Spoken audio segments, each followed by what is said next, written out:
You're now tuned into Mic Check Waifu.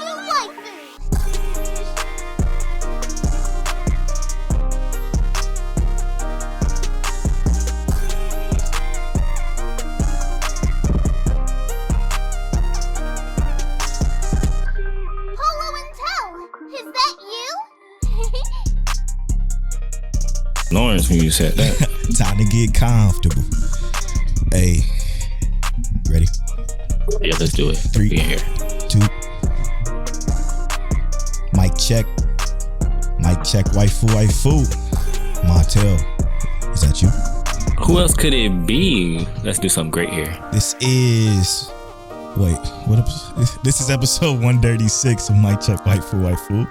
As always, it's brought to you by Lewd Complex. Make sure you go to lewdcomplex.com and use that offer code Waifu to save on your entire cart.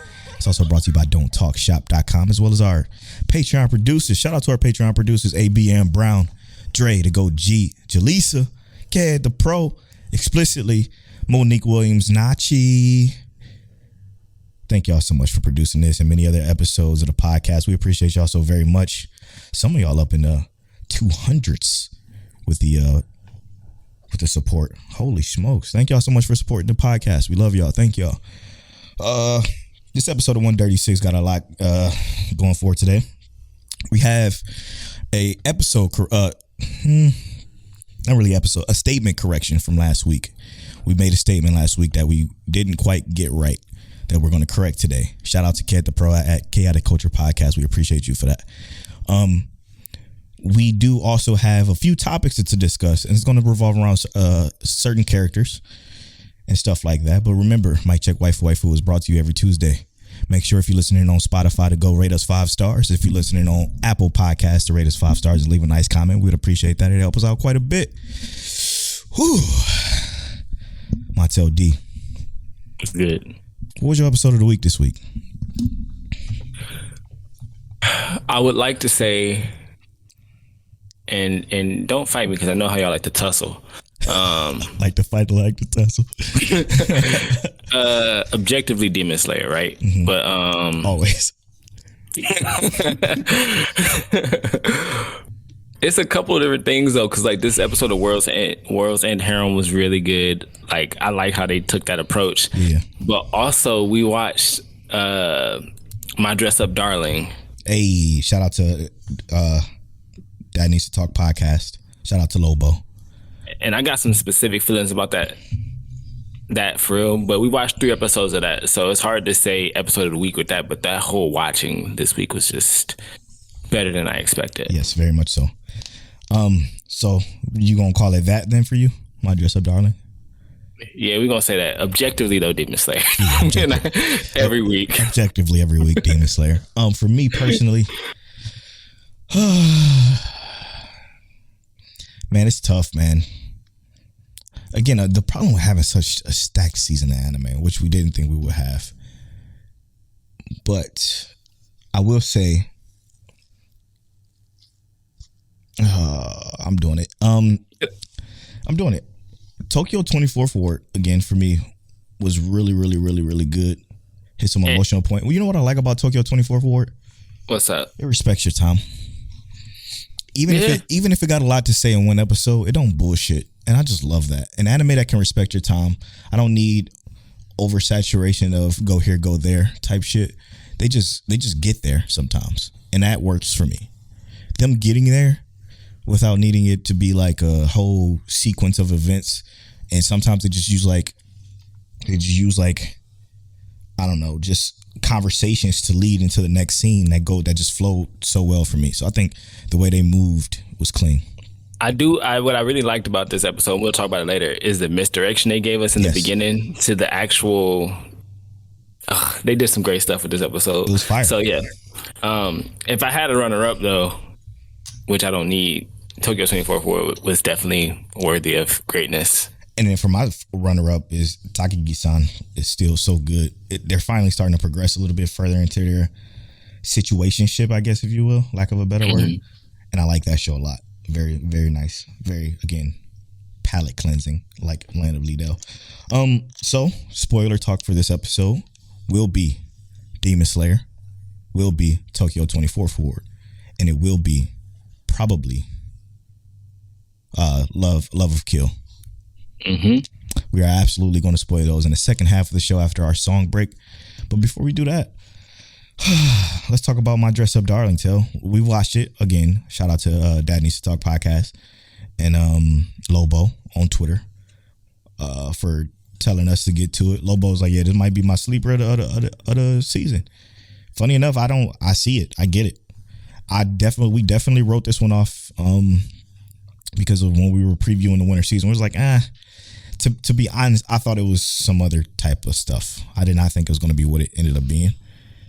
And what we got was special, I think, personally. I agree. 100% special. And I think, obviously, I think it's special in my, episode of the week because it is my reference for that. The first, second, and third episode. I made a tweet about this actually, is that Cloverwork does beautiful work Always with their have. animation. Always have, yeah. And what I mean by that is that it's not ufotable levels of beautiful, but it has its own different like layer and texture to it, right? Absolutely. It feels like nothing is missed in their frames. Like the background is always meaningful. The characters moving in the background are always meaningful. Everything in it is just so well placed, and the art just never misses. The clarity, things that are supposed to be clear, things that are supposed to be staggered and foggy in the background, they hit those targets so well. And they did one transition that just was beautiful to me as a cinematographer, as a cinematography or cinematic moment. They had a moment where our main characters were talking, and to the left of them something was kind of blurred out, but as it switched who was talking, the blur changed. The depth of field, yeah. Yeah, and it was beautiful to me. I'm just like, I love that they have that that sense of trajectory with what's going on in the scene itself, and that itself, without even going on to the context of the actual anime, just made it more engaging to watch. Yeah, a lot with that show is it feels so solid. It's just so, as far as the artwork is concerned and the animation, everything is solid. It doesn't feel like it was, like you said, half-assed. I mean, you essentially said none of it was half-assed, from the scene to the moment of just like the clarity between the two characters and their conversations and their emotions and the way they expresses them, and even inner monologue dialogue, like transitions was also so fucking clean and smooth that it was just such a pleasure to look at.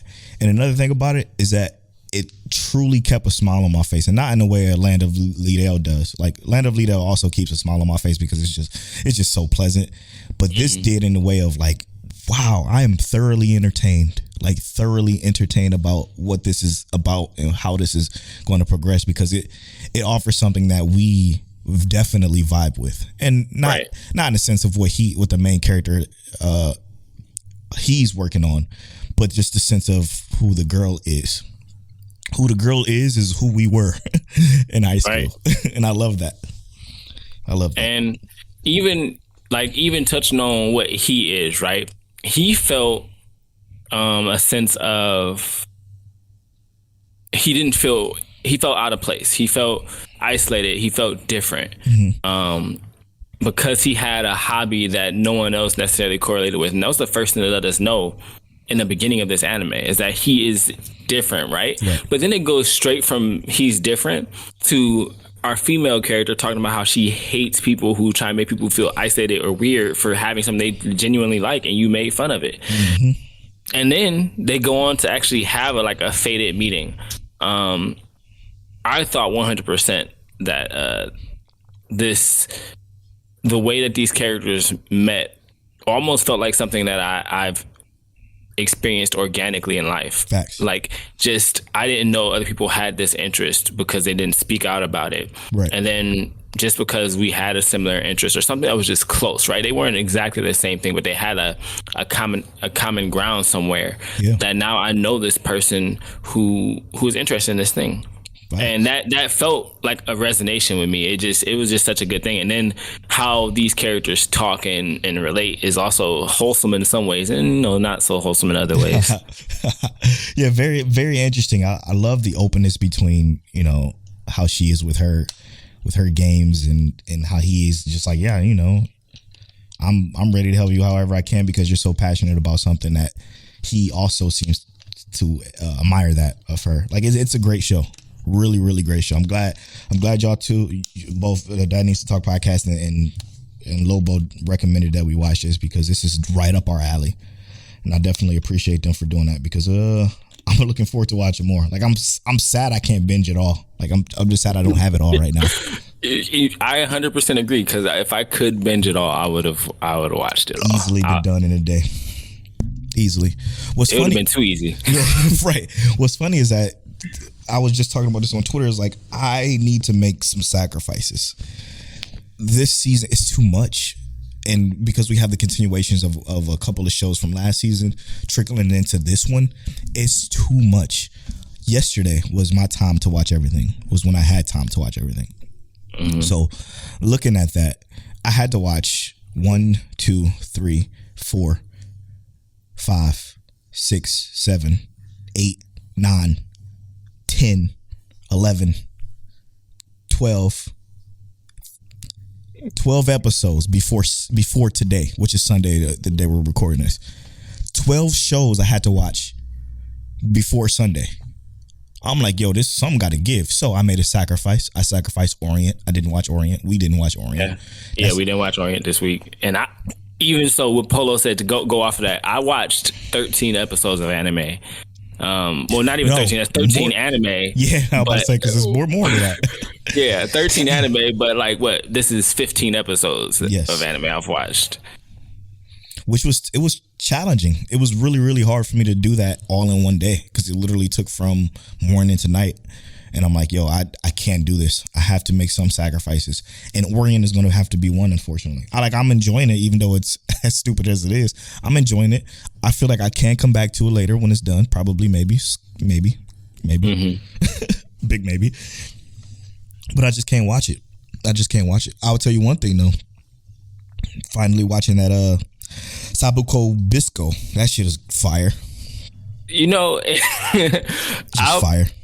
I thought it was going to be way more shonen-y, like I said, right? Yeah. Like, it looks very shonen. That's a fact, but it's not. It's not. These characters actually seem to have some depth to them. Yes. It's feeling more like a Cowboy Bebop-esque kind of thing. Yes. Which I'm extremely interested in with this whole storyline and Milo's sister. I love her. And just everything that's going on in this shit. I like it. I like it. I want to learn more about the world. And they're doing that trickle thing that shows like to do. I like trickle. I like little trickles of story. It keeps me engaged. Also like characters who have different dynamics and balances, right? Like one character seems to have like a more stern, serious mindset in terms of a different area, whereas our other character is more serious but almost seems a little bit more lighthearted in another life, right? These two characters have that dynamic where they're still serious about something. They still have common interests. Right. They just approach it differently, right? Mm-hmm. And it's a lot of one of the main characters seems to be misunderstood, and the other main character is trying to understand almost. Yeah. And I kind of like how this world is gonna seems like they could be building on that. Very, very tight knit group of characters we're getting this season, just different character dynamics. Period. Yeah.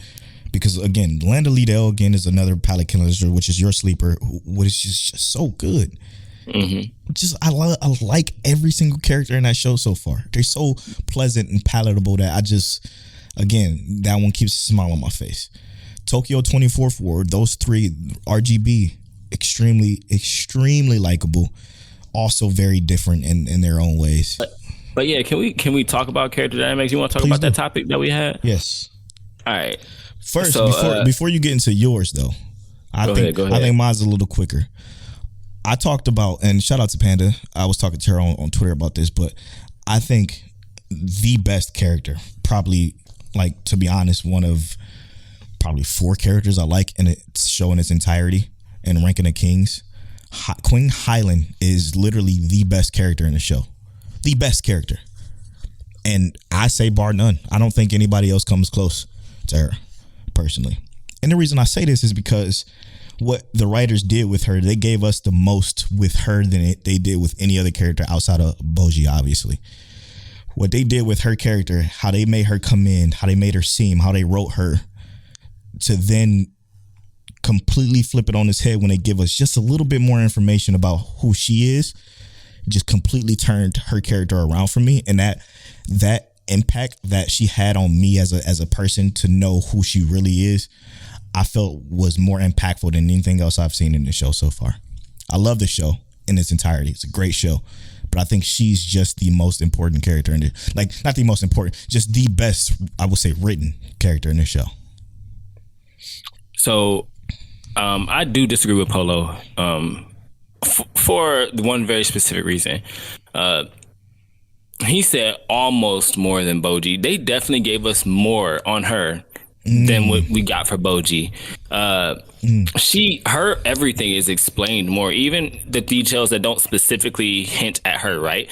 Because they talk about how the mirror asked the king to take another wife, so that different things could happen. We find out that's why she's there, and then when she gets there, everything she has to go through and everything she does, all the work and effort she puts in to be, Boji's mom. She knows she can't be Boji's mom, but she wants to be Boji's mom. She talks to the others as if one of these days I'm going to be that boy's mom. I'm going to love him and I'm going to support him.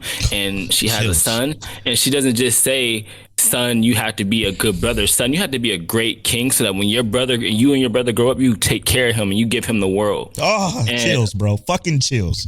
So I want to say, while Boji is my favorite character in that anime, Queen Highling is 100% the best character in that anime. There is no other character written better than her because of how they built her, how they built everything around her. From what they've given us so far, and I can't say for the full 24 episodes what might happen, if there might be a better character or if they might develop characters better than her. But as of right now, for the details, for the development, for the growth, or not even growth, because it's not like she's actually grown. She's just continued, right? She's just been, she's just been. For how the story is played out, at least in my opinion, and probably Polo's opinion as well, I'm going to speak for him a little bit on this. Queen Highling is definitely the best character. That's a fact. In that anime. Best written, best developed. Yeah, that's a fact. I absolutely love her. Like, she literally is the reason why I'm so invested in again, Boji's great. I love Boji and I love his story. I love everything that's going on, but she is so important to that. Even the parts where Panda disagreed with me, she said she's holding a grudge against Highling because she feels like the way she talked down on him or something like that it impacted his confidence. And I get that. I understand that. But like I said, she's like, it's not an excuse for her to do that. I'm like, it's not. You're absolutely right. It's not an excuse. It's a reason.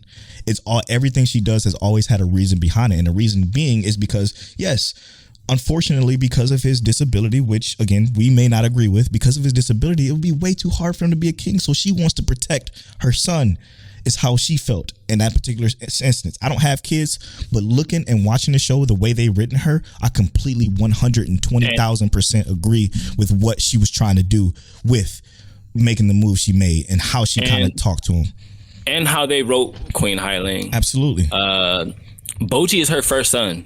Facts. She never walked into that kingdom and didn't immediately try and accept Boji as her son. Facts. That's something that I'm not gonna say you gotta give her credit for, because you don't really have to give her credit for anything, right? Right. But as someone who grew up in a household with a stepfather and stuff like that, you don't have to accept that other person's kids as your own. You would only hope that you kind of look at them and say, I want to be a figure to this person. I want to be someone they can look up to. And Highling did that from day one. Everything she could Everything she could. Tried to learn sign language, everything.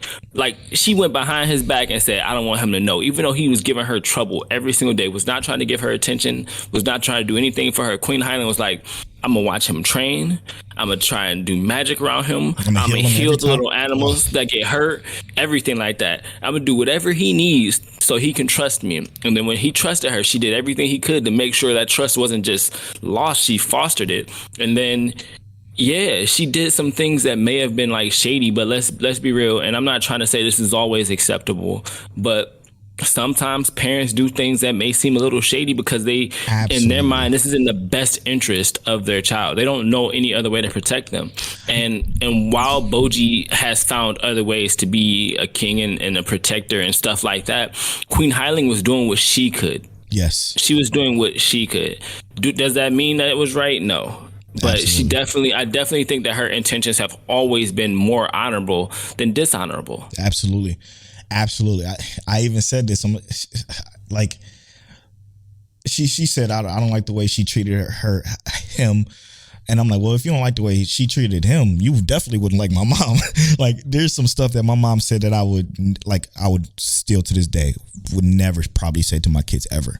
But in actuality, and I'm not saying that she did this because she knew how I was, because she probably had no idea, I'm gonna be 100% honest with you, the type of guy that I was. But it was some stuff that she said to me that made me do the complete opposite because I just wanted to do my best to prove her wrong. And she didn't do that to intentionally do that at all. She just was angry or, being a mad mother. And I completely understand it because the shit I did was, or the shit I seemed like I was going to be, or the person I seemed like I was going to be, made it kind of seem like, that's what it was. And she was just speaking her truth, which is perfectly fine. And I've always been okay with it because I've never been too overly sensitive or, whatever.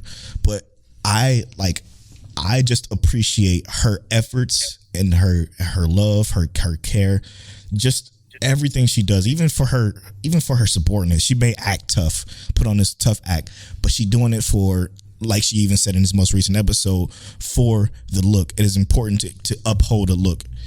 But even without the look, right? Like, what's important for a look? Being alive. And you know what she did? Instead of trying to be alive, she went back and tried to heal him in the middle of a group of demons trying to kill everybody. And then when Boji was like, oh no, these demon dogs are hurt, what did she do? She said, she shook it off and was like, fuck it. Yep, I'm gonna heal these demon dogs. After they try to because she's doing what Boji wants. She everything is for appearance, but sometimes even when those appearances matter to her, she's doing what she thinks matters the most to Boji. She's trying to appeal, and not even just appeal, because at this point it's almost like I feel like she has a connection with Boji. She looked at Boji didn't say anything. They was like, Boji, you look sad, and she just said, fuck it, he's sad, I know what he's sad about. Yep. And she just handled the problem immediately. She took the time to learn. That's a mother. Absolutely, man. She's incredible. To be honest, I thought she was going to wholeheartedly disagree with any of that, to be honest, and I was going to be shocked. Truthfully. When you said I had to disagree with Polo, she is the best renegade. That's funny. She is. She truly is. She's literally the best. And there's no. I probably should have put our favorite. Well, she's not your favorite character, but she's absolutely my favorite character. It's again not even close to me personally. Like I like Boji fine. He's fine, but Highling is definitely the absolute best character to me. Right. And when I say Boji is my favorite, I think Boji is my favorite for what he represents. Yes. But Queen Highling, there by none. There's nothing in that anime so far that's written on the equivalent level as her. Not even close. Nothing. Not even close. I love it. All right. And then the next character point we wanted to talk about is Montel's favorite anime of 2021, Platium End. Yeah. So this anime, as I said earlier on Twitter, it's like this anime actually gets worse as it goes on. Mm-hmm. It has continuously gotten worse and worse for me. It's gotten worse, and it had some peaks, right? It had not peaks. Let's not say peaks. No. Yeah. That's multiplicative. We're not gonna say peaks. It had a peak, but that peak was also a plateau. There was no tip to it. It just stopped. And it went right back down. Right straight down. Damn, it was a peak in line graph terms. Bro, it was horrible. So while this anime did have higher moments, right? What really holds this anime back isn't even the concept of it, right? Because the concept of this anime, I think, is amazing. True. It is a complete 360 to Death Note, essentially, right? It is the opposite. It's a great concept, which is clearly intentional. But what holds it back is the characters. Yes, and it's all of these characters in some way or other seem like complete contradictions, and I'm not even sure if that's intentional. Why is it called Platinum End? Because it's gonna end with some silver bullshit that look like platinum. I still don't even. I mean, it's not saying that anime has to reflect the name, but you go from Death Note to Platinum End. We'll find out on episode 24 probably. I doubt it. And then they'll announce a season 2 because it got so many views because we actually sat through and watched this shit and talked about it every week. Sorry to interrupt that. I just had to get that out. But here's my issue, and I just kind of want to know what people think, but I'm going to give my concept on it, right? So I said, Platinum End is getting worse as it goes on. What was commented was someone said stop, right? Because they knew I was talking about Platinum End. And this is Black Damzilla on Twitter. He follows us. He's cool with us. So we obviously had this conversation with him. Of course. He says, I'm watching it because I'm curious where it's going to end because it's only 24 episodes. The concept of a reverse Death Note murder game with suicidal people trying to become God is interesting, but the last 2 have been the best to me. So the last 2 episodes have been the best to him. There's a lot of backstory. It's always in the most popular section of Crunchyroll, though. People are hate watching, at least. Yes, that is true. People are hate watching it. That's a fact.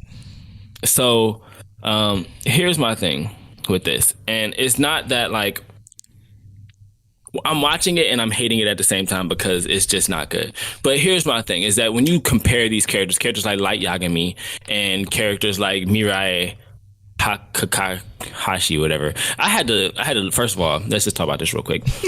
During this conversation, I had to look up his name because I don't care about his name. No. I don't care about this character at all. I'll just call him Red. Yes. That's what I call him. When you compare characters like Light, right, versus Red, here's the big comparison. And I was just having this conversation. They got bangs? That's all I got.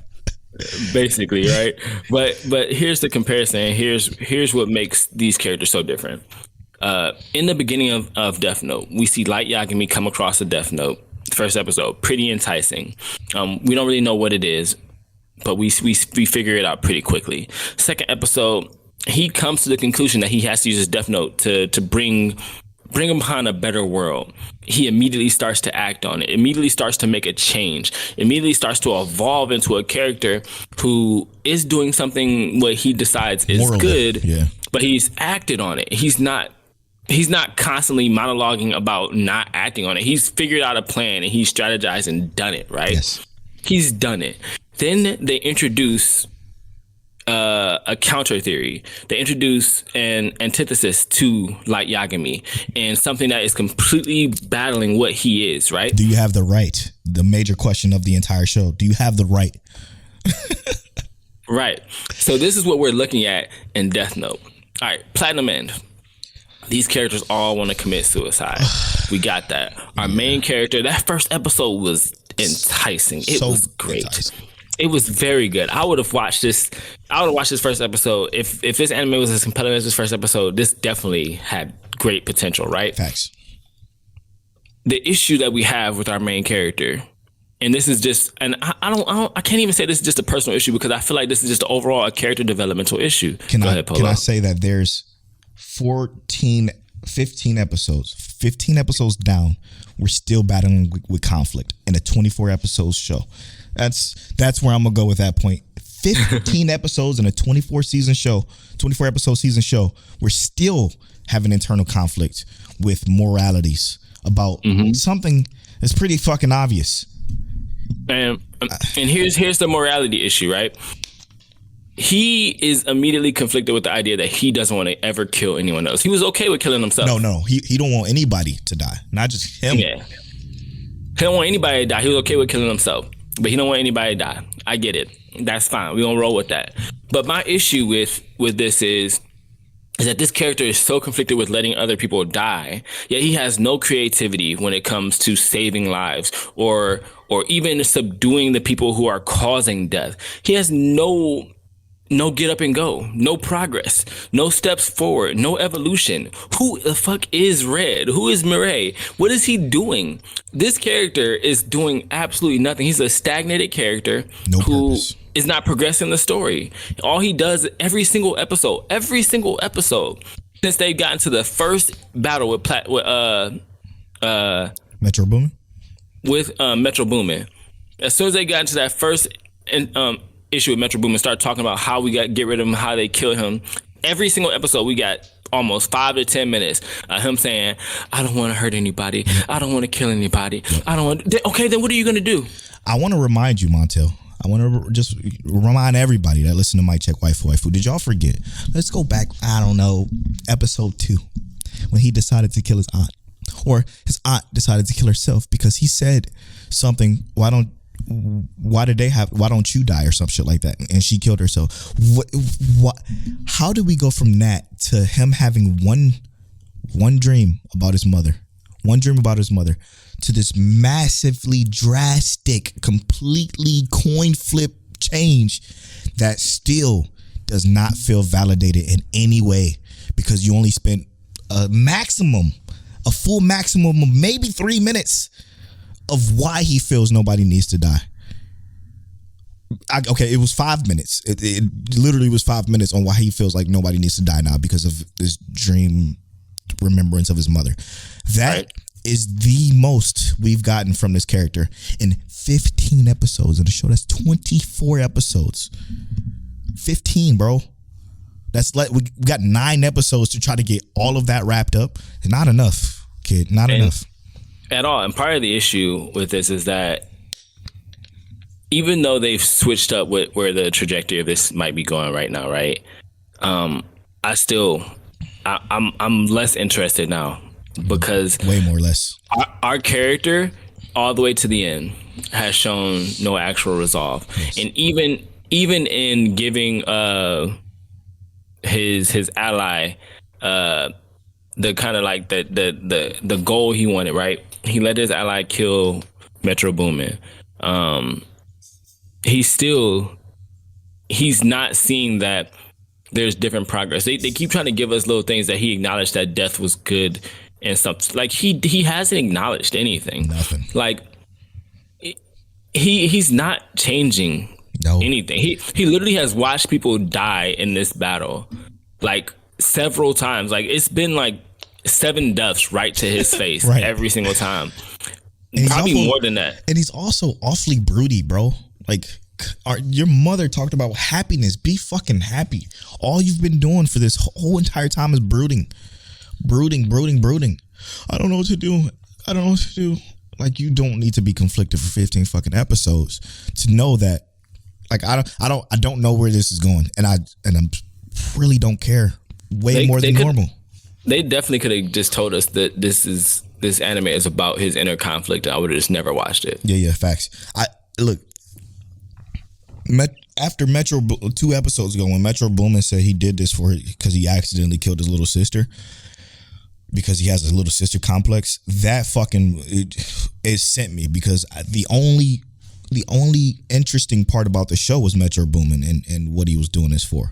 And then when his quote unquote backstory came out, I'm like, this is the dumbest shit I've ever seen in my life. I don't want to watch anything to do with Metro Boomin again now because of that little piece. It's so fucking stupid. And now to come to find out that he was shot with an arrow, a red arrow, the whole time to try to build some kind of interest in that. I don't know. I don't feel it. Yeah, and what's his name? Nanado Mukaido. Who the fuck is that? He's the dude who killed Metro Boomin. Okay, yeah. He was the only one who had any kind of justification for me. Yes. Like Yes. he brought them weapons. Yes. He brought them Halo armor and Power Ranger costumes. He came locked and loaded and ready to blow the entire fucking world up. Yeah. When everybody had no resolve, no interest in moving forward, Kaido was like, no. I'm dying of cancer. Y'all can't make decisions. And if I die before Metro Boomin dies, the world is toast. And Mukaido was the only person who progressed with any action. Yes. I liked Mukaido. Yes. And now we don't have that no more. We got 6 probably complete pacifists who, if they gonna be pacifists, I'm cool with that. Turn this into no game, no life or something like that. Give us something interesting. Yes. But there's no way. I just don't see how this is gonna be good. Turn into a slice of life. Please, it's not rocket, bro. It's not rocket. Man, that's crazy that Metro Boomin was interesting till 2 episodes ago until he talked about how much he loves as soon as that happened, bro. As soon as it happened, straight up doofus. Oh my god. I just want to mention that this is the part of the podcast where we get to know my check waifu. We're gonna get to know us a little bit better, and then we're going to go to break and talk about some spoilers of Demon Slayer by Ugotable. Oh, I can't wait, bro. Cinematography, I just can't believe how good that shit looks. Unbelievable. All right, they do 10 out of 10 work on accident. It's Tell turn to roll around the number generator. My turn to read the question associated with that number to get to know us a little bit better. Tell, what is the number? 31. What is your favorite game? Which I feel like we answered before, but Polo's favorite game is Final Fantasy 14. That's a lie. It's Mirror's Edge, obviously. That's my favorite game. Yes, I actually just downloaded that too. Mirror's Edge 1 and 2. Where? It was on Game Pass. Oh, true. So I just downloaded it and said, fuck it, why not? Sorry. Why not have it? So sorry, I left your copy of Mirror's Edge somewhere here. It's cool. I got it now. It don't matter. In 2008. Right. 2008, he took my game. Goodness gracious, Let me borrow it, man. I brought it to Texas with me and fucking left it. Basically, 14 years ago, Polo came up on my game. Yeah. On accident, bro. I'm sorry, man. I'm sorry. That game changed my life, man. Mirror's Edge is my favorite game, only because of the timing, and just the emotion. Not the emotion, the escape it gave me during the time where it was the hardest for me, and it was also fresh. It was fresh as fuck, bro.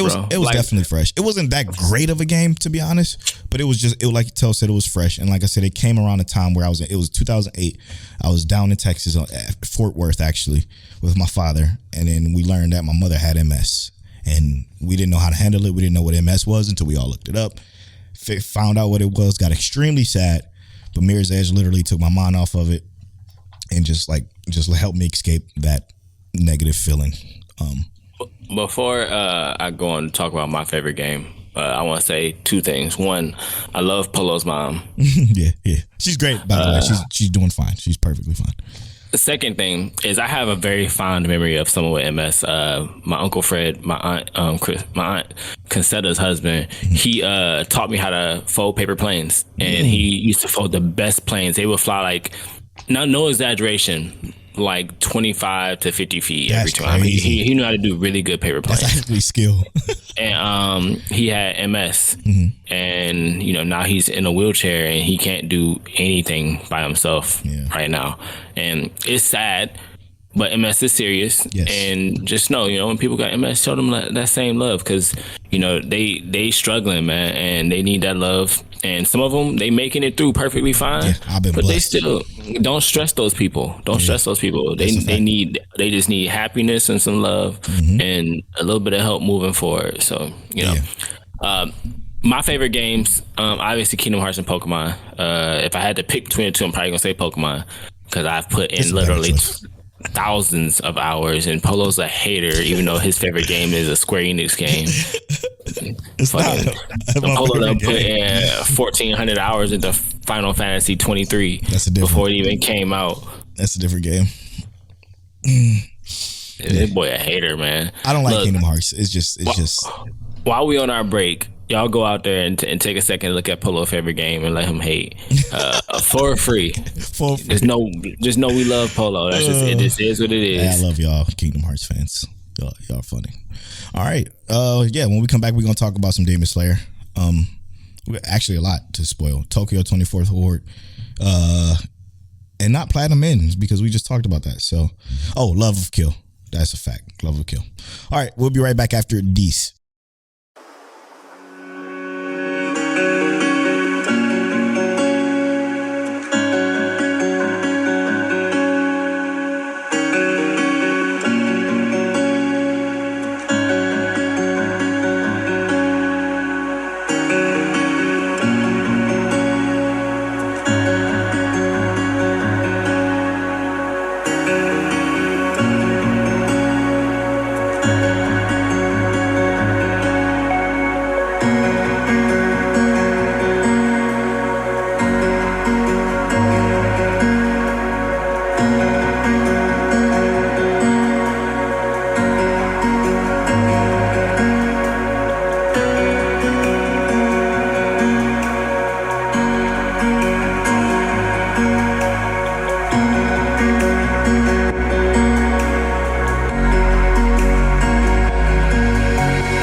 And welcome back to episode 136 of Mic Check Waifu.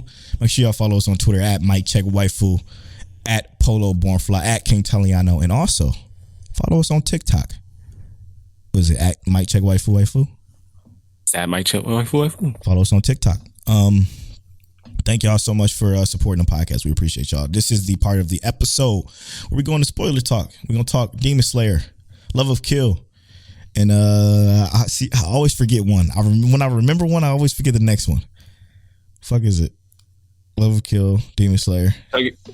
And Tokyo 24. Yeah. That's it. Let's do this. Demon Slayer, bro. You goatable. I don't understand how you can bring us movie quality week to fucking week. Do they just create a movie and then they just chop it up? They had to, because the end of this shit pissed me the fuck off. They had to, right? That moment, that ended moment though. Oh my god, they know how to do Hashira, bro. Oh my god, bro. These Hashira demons, bro. They're demons. They're so fucking good because. All right, let's not get there yet. Come on, let's not go there. Okay, yet. All right. So first, let me start off. Let's not do that yet. First, let me start off with the correction. Okay, I have to start off with the correction that shout out to Ked the Pro from Chaotic Culture Podcast. He corrected our discussion on Demon Slayer last week. Let me see. I'm gonna go to the tweet. He said, listening to Mic Check Waifu, and just got to make one correction. Rengoku in Demon Slayer was killed by an upper three. Akaiza, his name was. Not a lower three. The lower Kizuki were all killed. 2 of them were by Demon Slayers, and the other 4 were killed by Muzan himself because he deemed them too weak. That is all. So, clean correction. We appreciate that so very much because it's been literally almost a fucking year since we've seen the movie before.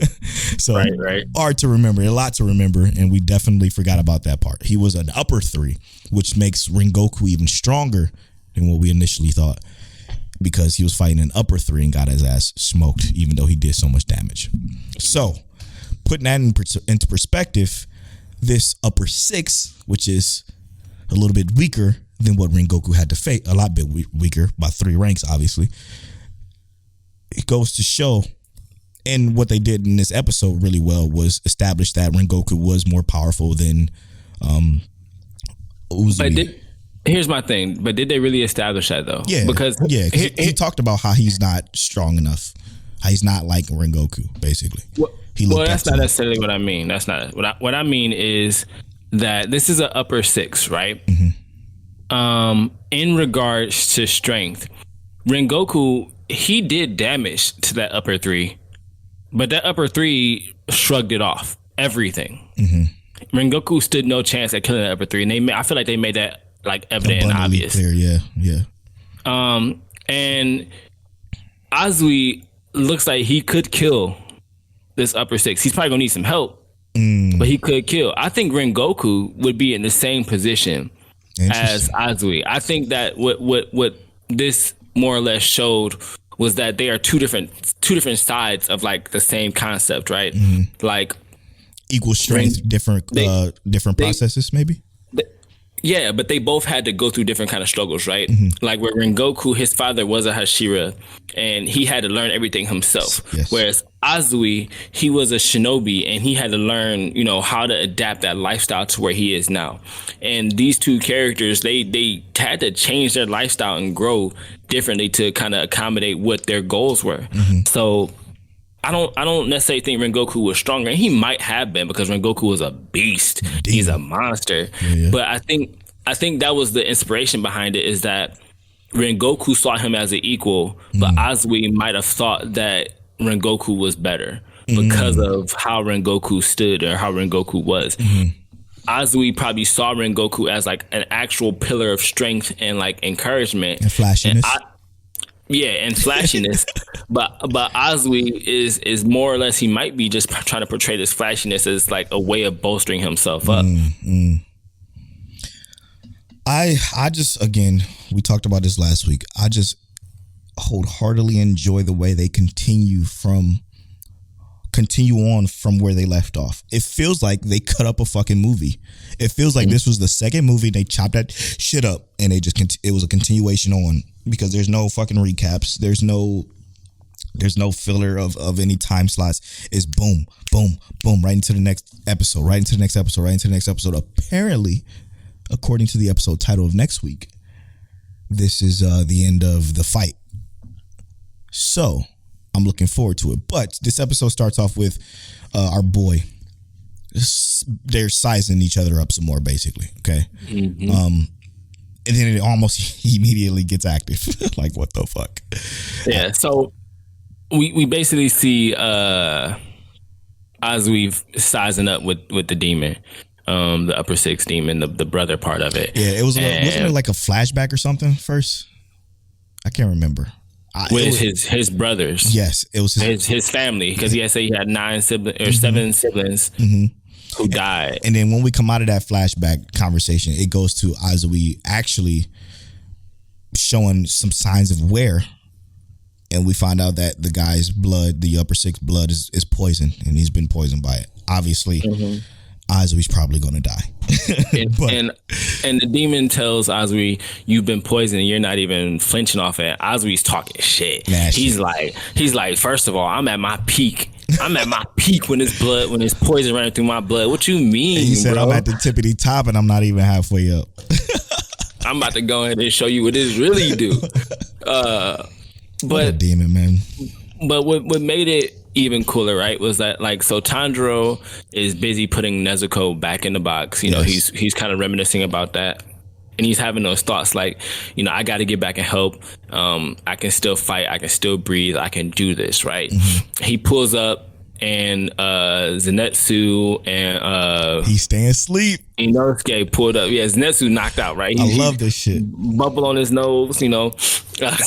He is one of the best characters when he sleeps. That's a damn shame. And even his dialogue, even his dialogue was better. Yeah. But like, so they pull up, and the sister try and come through, and Sleep Zenitsu is like thunderclapping flash six-fold, sent her straight through the roof. So it was like, hold up, man. Actually, no, Azui sends her straight through the roof, and then that's when he kicked her up. He kicked her up. Azui kicked her up, and Zenitsu was like, "Oh, follow up." That shit was hard, bro. So live, man. So live. So Inosuke and Zenitsu are taking care of the sister, while Tanjiro and Azui are taking care of the brother. We quickly find out that the brother has the ability to look through the sister's head, so he can see everything all at once. So he's an actual demon. Yeah, I mean, yeah. God, it's so hard to use our term against demons. He literally got cheat codes, bro. Facts. He's sitting there playing the game like left, right, L1, R1. Left, down, right, up. I'm telling you, it's something about this. This story is unfolding to be something so incredible. And to be honest, I wasn't expecting it to be probably some of the best fighting I've seen in Demon Slayer, because it took a while for Demon Slayer proper season 1 to get to where it was, like 18, 19 episodes to get as quality as this is. But then you had the movie. The movie was obviously a movie, so it was like, okay, great. The movie they threw down, it should look great. It sounded fantastic. But then you just get into episode 5 of this arc, and it is unfucking believable the way it looks and sounds and feels, and just even with the 3D or the CGI with the townspeople evacuating the town, because that happens right after this. Basically, the sister get kicked up the roof and shit, and like seeing how clean it is, bro. There's no, like what people said on Twitter, there's no excuse for any other studio to make bullshit. Can we talk about disrespect real quick? For sure. It's disrespectful as fuck that this anime looks this fucking good. Straight up, man. The whole fight, like, you remember the scene when Azui's got his 2 swords and he's spinning them like nunchucks? Yes. And all, you see the blurs, but the blurs, it look like if you pause it, they don't look out of place at all. No frame, and I swear they have to do it this way. No frame is a bad frame. Unbelievable. When Tanjiro comes in and he's fighting, when he's fucking ducking and dodging the sister's her belt, how the fuck does it still look this good? How can you do that? I don't understand it. They didn't use a frame. I'm confused, man. I just need to know what they're doing. and on top of that, for it to sound as good as it does, Yes. for it to flow, like they Transition. are experts. They are experts at pacing. They're experts, like, and I mean pacing for battles, because like story wise, they don't really choose the pacing for the Yeah, that's story not their choice. entirely, That's right? a fact. But for the flow of battle, amazing pacing. How crazy is it to say this? It may sound crazy to say this when you think about it out loud, because I'm thinking about me saying it in my head right now. I'm like, oh, this is about to sound crazy as fuck, but I don't care. How do they make Mappa look like just regular ass studio? Like, they make Mappa look basic as fuck. Hey, you know why though? You know why? It's ufotable. It's ufotable, bro.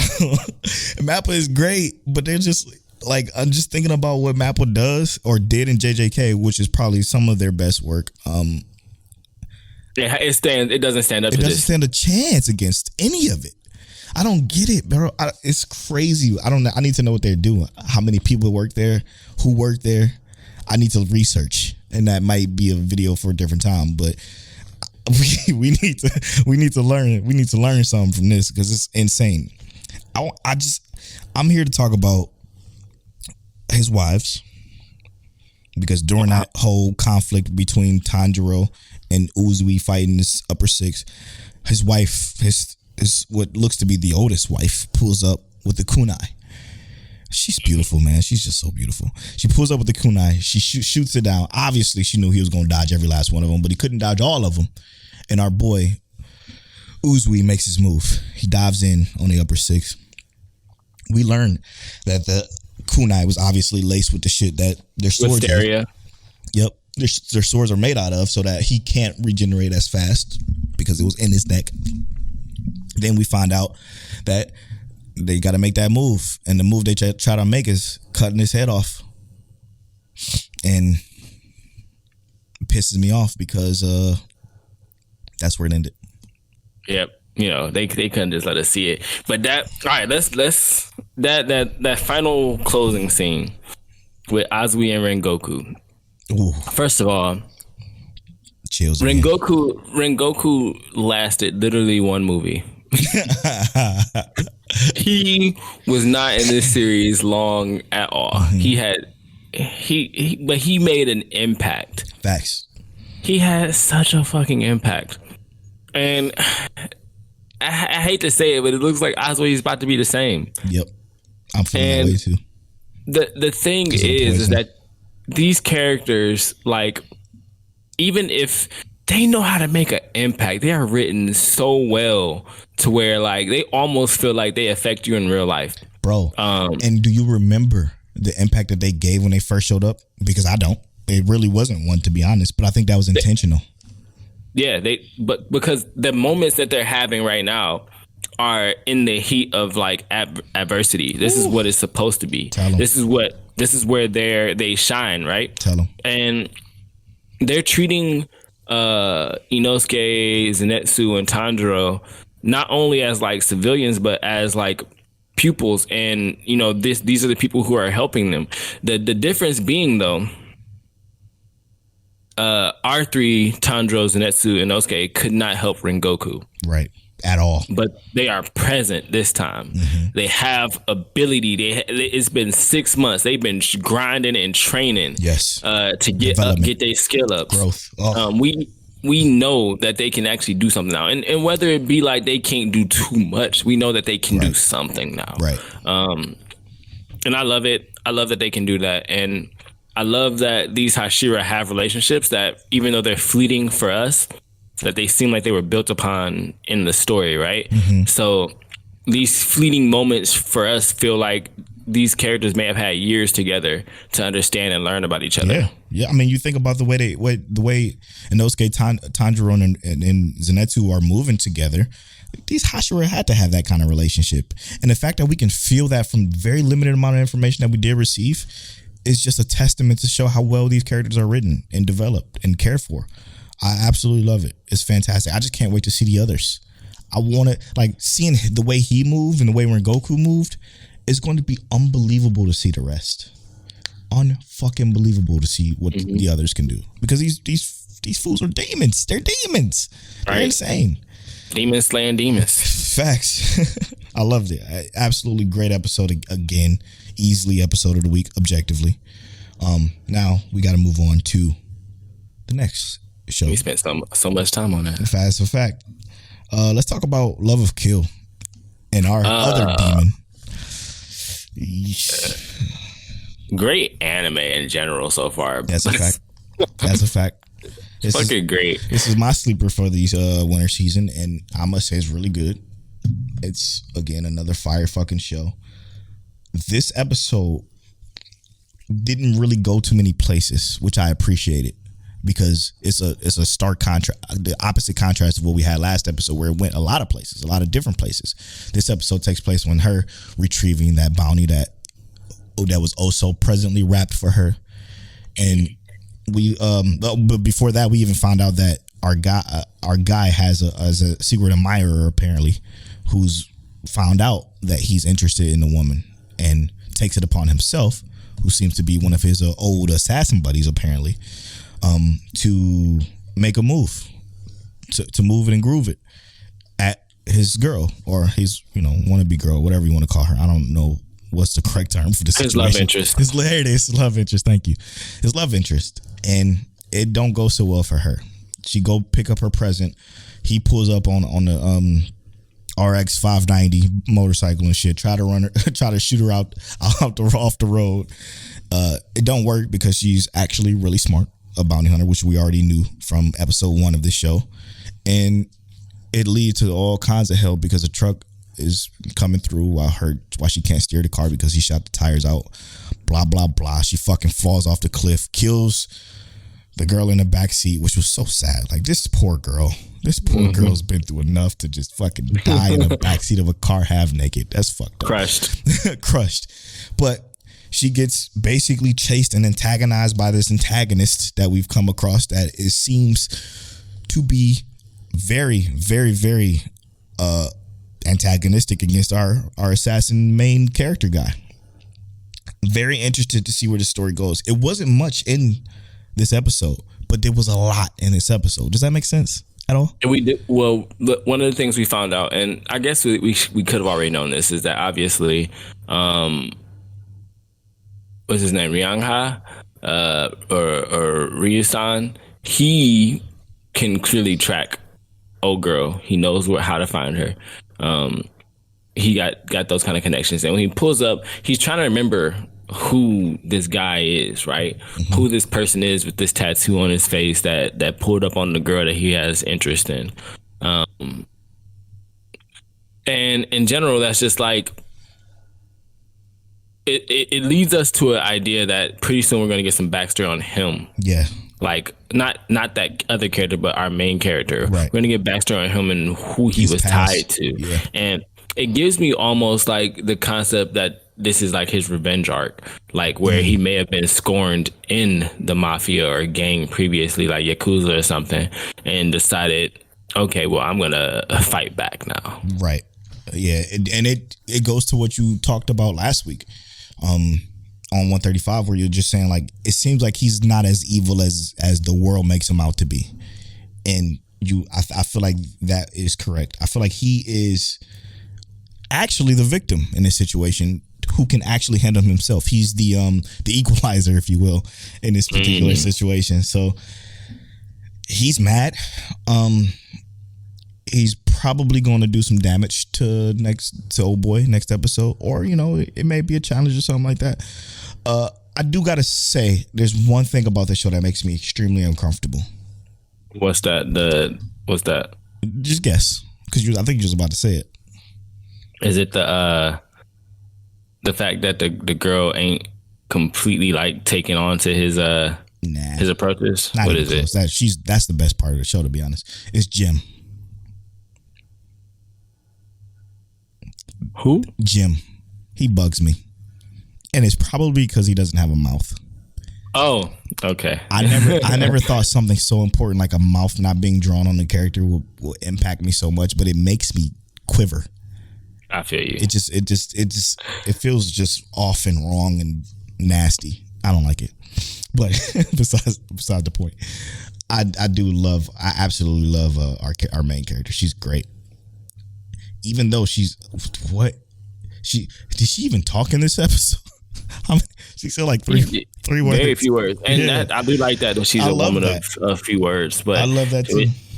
She did ask like last episode, what did he want? What is he getting out of this? Yes, you know, her words are meaningful. They're important. Yes, I love that. I absolutely love that about her. Because I do hope at some point she actually likes him back though. Oh, it really? You know, it's gonna happen. It's gonna happen. I just love the way she's moving and grooving. Like, yo, back up. It all makes sense. Right? It all makes sense the way she's moving. I'm very interested to see where this goes, though. And finally, last and certainly not least, Hello's episode of the week, Tokyo 24th Word. I'm just joking. Yeah, it was. You were absolutely right. This is another really good episode, and like we talked about a little bit earlier, I really appreciate the things they did, like misdirection. Yes, because that initial first episode, right? They gave us a taste of what to expect in that grand, longer episode. Mm-hmm. Then they gave us an episode where we kind of get these characters who we realize don't really work together well. That first episode, they worked together extremely well. They hadn't been around each other for a while, but they worked together extremely well. The second episode, they didn't want to necessarily work together because they had this fallout. And they kind of go their own ways, but still come together because they get things done together. This third episode, and I kind of saw this coming, and not in terms of like I saw how this was going to play out, like what was happening in it. I didn't see that happening. But what I did see happening is that although they work well together, that they have to understand that they have to make compromises together, or they have to move as a unit in order to get things done properly. Yeah, slight disagreement there. They don't work well together because they didn't work together at all. Everybody did their own thing, which then caused... That's what I mean for this episode, right? Yeah, okay. Because the first episode, they worked extremely well together. They did everything, and they didn't even communicate what they were doing. They just did it and said, hey... They definitely communicated because they took the earpiece and everything. Yeah, what I mean is like, they said, hey, this is what's going to happen. I'm sending information. I'm moving this unit here. Boom. Yeah. That happened. Red dude was like, hey, I'm sending this here, blah, blah, blah, do this. Boom. Mm-hmm. They didn't make a plan and say, let's do this, right? And this is the same concept, but the concept I think in this episode that really hit home was like, that's not going to always be the scenario. Some moments are going to be too big for that to be the thing. Right. And some things are going to be like, because they talked about this in the episode, and it might have been like more of a theme of the episode was ego. The dad who we lost in this episode was talking about ego. These three characters, although they have that same, like I said, again, common interest, they have egos amongst themselves that won't allow them to work together properly. Yes. And they're not all looking to overcome it all the time. Yeah. I think that's significant loss that happened in this episode is what's gonna is the what great power comes great responsibility situation for our characters here. I think that was the moment for them to be like, okay, or it's going to be the moment for them to be like, okay, we got to get our shit together because we just lost a teacher because we decided to, again, like you said, have our egos clash, each do our own thing to then come up with this fucking problem that we probably could have solved way better. They probably could have did what they did in that first situation this time too as well, saved everybody. But they couldn't because their egos got in the way of each other, which ruined that entire moment. What is also very, very, very enticing about this episode was that we got an antagonist. We actually have an antagonist, which I thought it wasn't even going to be one, which is interesting enough. Would you have preferred it not to be one? I don't know yet. And I'm only saying that because I don't know how this antagonist thing is going to play out. Same. Because here's the thing is that, like, I'm on the side of of red and green, where Asumi is dead, right? I don't think she's actually there, but I do think that someone is utilizing her accent and voice to, do different things. So I'm on that side. So I kind of felt like there had to be an antagonist, but would I like for there not to be an antagonist? I feel like without an antagonist for this kind of series, we lose the grand scope of it. Like it would be hard for this series to progress 12 episodes. 12 episodes out there, because at this point already, if another random event happened, we're trying to figure out why these events keep happening. There has to be some kind of antagonist for that to be a thing. Why are these events happening? Well, you say events, right? The first one wasn't an event; it was a situation. It literally was. She ran to the tracks, got stuck, and the track was the train was on a situation to where they rushed it and they couldn't stop. They wouldn't be able to stop it in time. It wasn't like it was something major that, you know, that some other guy made happen, which then lead me to think that this show didn't need an antagonist. I don't think. And what I mean by that is, and I also don't feel the same way you do about Asumi. Yeah, she's gone. She's dead. That part I do believe. But what I believe is that her father is doing something with AI and decided that in his own spare time that he put an AI situation a part of that whole what is it, SAG prediction. Sarge. Yes, Sarge prediction fucking crime bot thing, and it sprouted to become something of its own. It grew to be sentient with her personality and her you know, her feelings and everything like that, and she knows that she can communicate with who she considered to be her heroes. So that, I feel like, is that situation. As far as the antagonist goes, I don't know.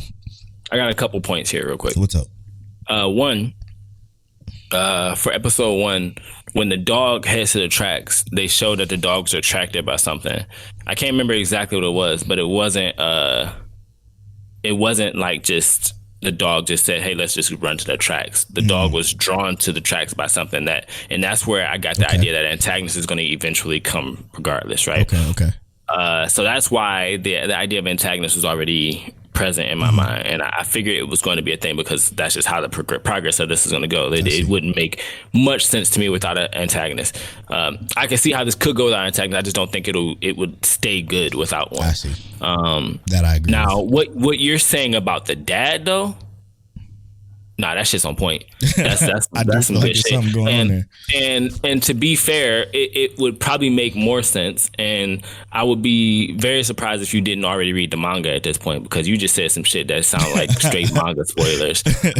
No, never. Yeah. Because if you think about it, right? Let's look at this. The dad obviously running shit. We've seen him in glancing moments. So that makes sense. The only question we have at that point after what you said is why are they getting powers through the phone? Why are they getting strengthened and stuff like that? Why are they?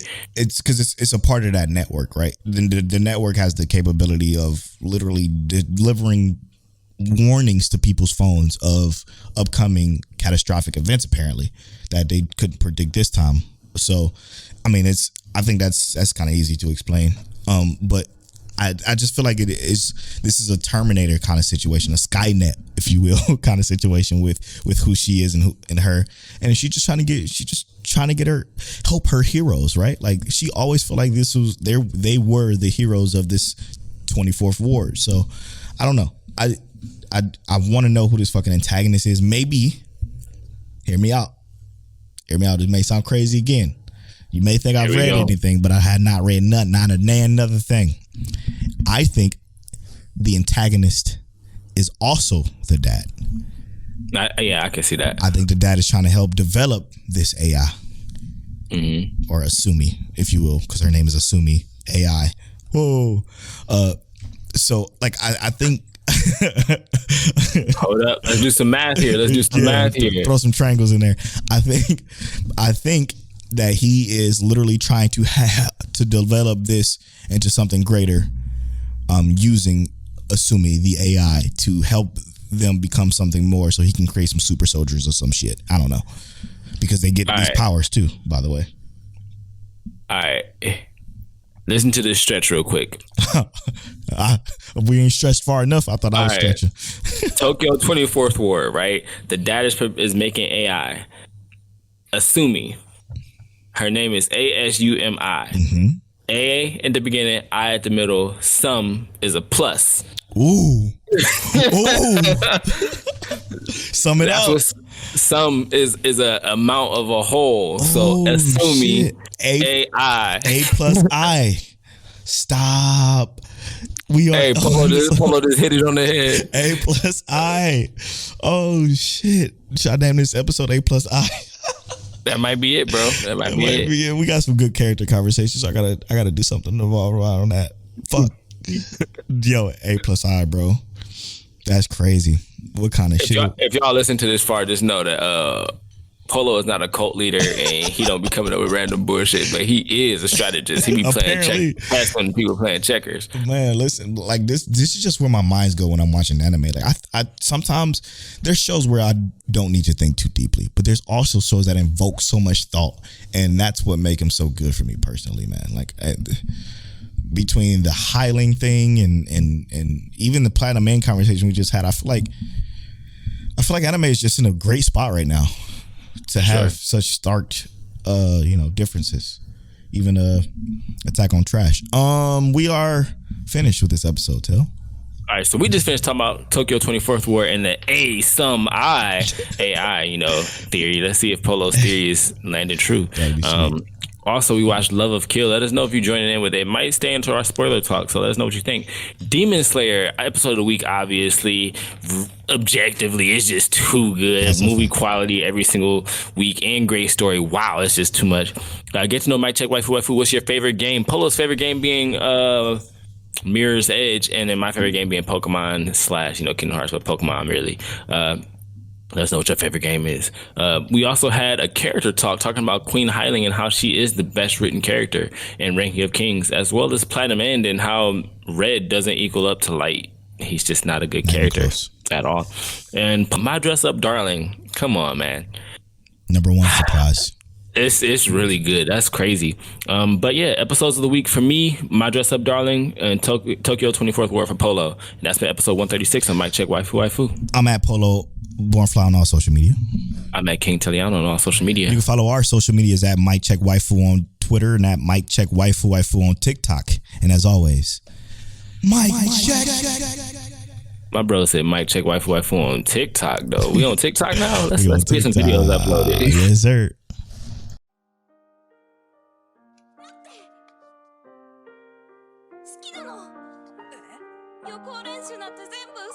You're now tuned into Mike Check Waifu Waifu.